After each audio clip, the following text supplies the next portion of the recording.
Hi, my name is Becky Meagher, and I'm the host tonight for a brand new show.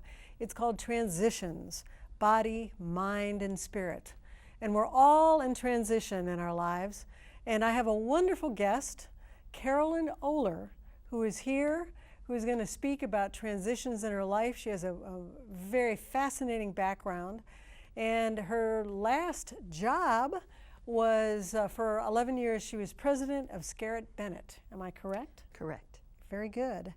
And I wanted Carolyn to share, she's in a group that I'm, a breakfast group, and she introduces herself as a reader, writer, thinker. And indeed she is. And I wanted her to share her beginning background, like where you were born and how many kids were in the family, and just give me your background so we can find out about the transitions in your life. Okay, I'd be glad to. I was born in Peoria, Illinois, and have two younger sisters. Our family moved to Chicago when I was about 2.5. My father was a pastor, and so he pastored a church on the northwest side of Chicago, where I grew up. When I finished my freshman year in high school, we moved to a suburb of Chicago called Elgin. And those next 3 years were probably some of the most difficult of my life. Looking back on them, I realized how lonely I was. Most of the kids had made their friendships in junior high, and the cliques were formed, and I just never had really good friends, although I did meet the man whom I married, and so I guess that wasn't a total loss. So it wasn't until I got to college, North Central College in Naperville, that I feel like my life really blossomed. We were all starting anew together. It was a very small student body of 1,000 students, and just about everybody knew everybody. And probably some of the happiest years of my life were spent there studying. I love libraries. I was in the library a lot. My boyfriend, then fiance, went to a different school, and by the end of my junior year, we decided to get married, and so for my senior year, I was a married student. I had the opportunity to go to graduate school. I had very good grades, but somehow that just never entered the picture. I was ready to have a family and to settle down and do all the family things. I graduated from college, subsequently had 2 sons, Peter and Andrew, and spent time at home with them until they were in junior high. And then I began working outside the home. Being a mother and a housekeeper is plenty of work, but I began to work outside the home, first as the editor of a weekly newspaper, then as a staff member for the United Methodist Church in Northern Illinois, resourcing other churches. Finally, I was able to get a job as the head of that staff, the first woman to ever hold that job. You were the first woman to hold that job? I was the first woman to hold that job, and the first layperson to hold that job. So everybody else had been ministers? Clergymen, that's right. Clergymen? Right. Oh, right. Well. So that was a barrier that got broken. Yes. And I loved the job. I just took off in the job. You can look at me too. Okay. And spent 10 years in that job. My marriage ended during that time, which was a sad time, but I think we were young and we went in different directions, and it turned out to be okay. Mm-hmm. I finally decided that I wanted to go back to school and get that master's degree that I'd never gotten. So I did. I went to Garrett Evangelical Theological Seminary while I was working, and earned a Master of Theological Studies degree in 1983.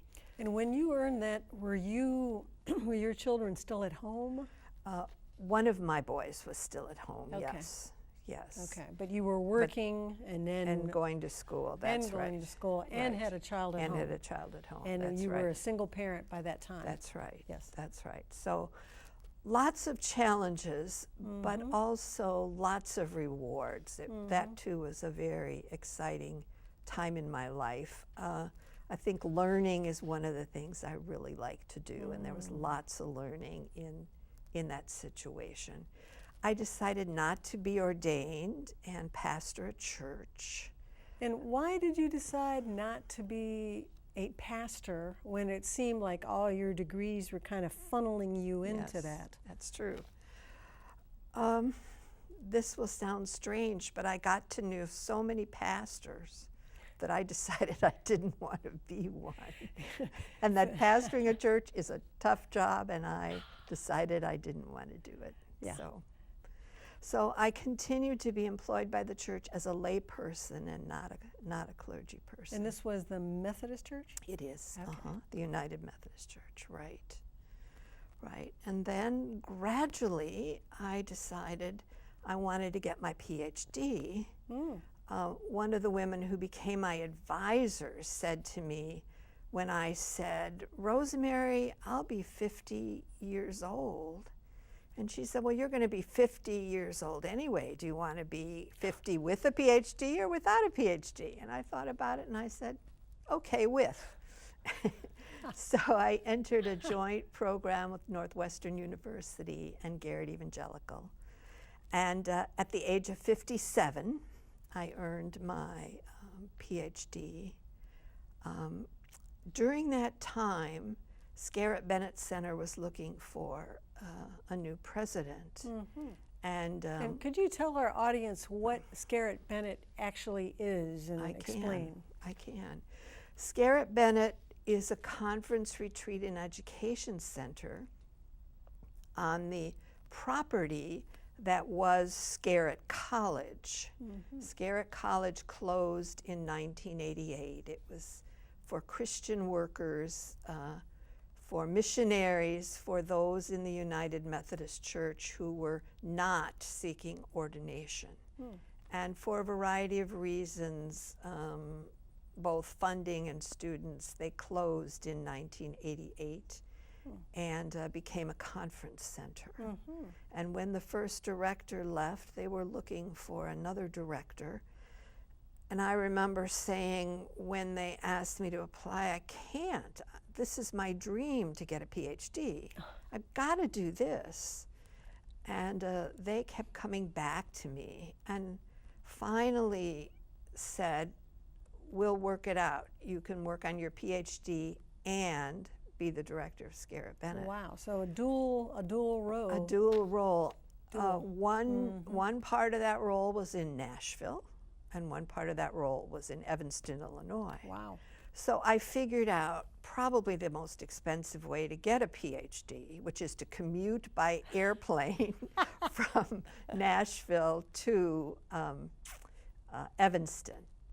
But I got my PhD in theological studies when I was 57 years old. 57. 57. And the speaker at our graduation was Bill Cosby.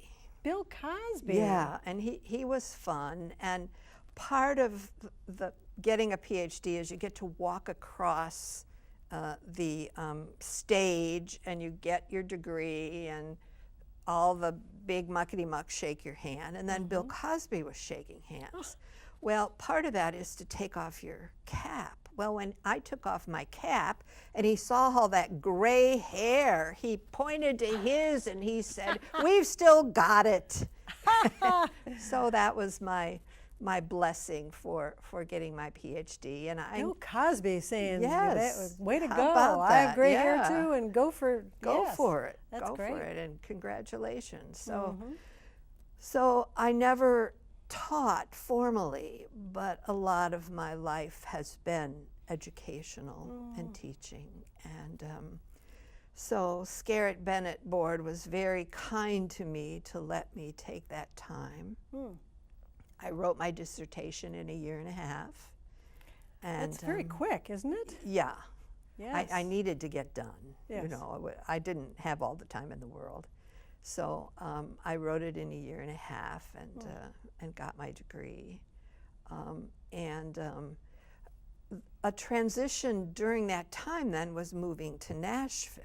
Because you were kind of going back and forth. Yeah, and I knew I would like Scarritt Bennett.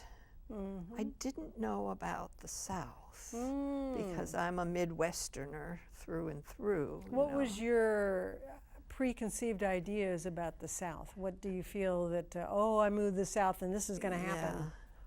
All the stereotypes, I suppose. Okay. People are really conservative in the South. The women's movement has yet to catch on in the South. Southerners eat all that fried stuff. I just had a lot of preconceptions. And I remember I was there just a short time when my phone rang and a voice said, "I'm calling to welcome you to Nashville." It was a woman's voice. And she said, "I just want you to know that not all of us are rednecks." Whoa! So there you go. Whatever, you can take that as a welcome. But I've loved Nashville because after I retired, I stayed here. Scarritt Bennett is a very challenging place to be. The mission is very comprehensive.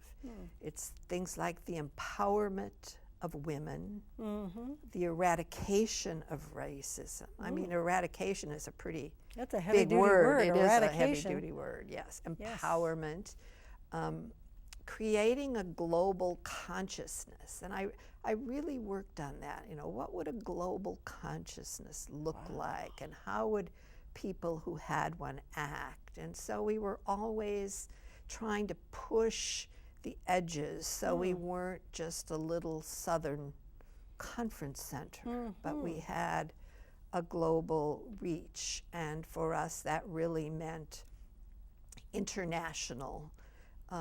I'd been there about a year when we started Celebration of Cultures. Oh. I had looked around and I thought, you know, there've got to be more kinds of people here than I'm seeing, which was white people, African American people, some, and that was basically it. So with the help of a meeting planner, we began to look at who was in Nashville.